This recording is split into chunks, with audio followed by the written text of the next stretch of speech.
is one of the two Russian Tupolev Tu-160 strategic nuclear-capable bombers has just landed here in Venezuela. Wow, spectacular! Spectacular! And fighter jets accompanying right there in the skies after an almost 13-hour flight, non-stop, long range over Atlantic from the base in Russia's north. Wow, the two aircrafts have covered a distance of more than 10,000 kilometers, and they flew over Atlantic before they landed here in Venezuela.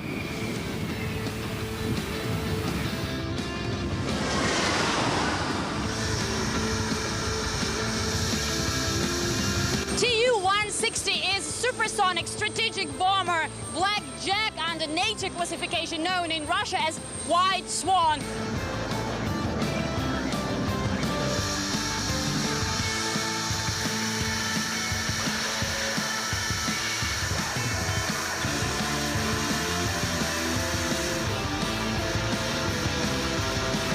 It is designed to deliver nuclear and conventional weapons and strike strategic targets. It may carry up to 12 missiles at once.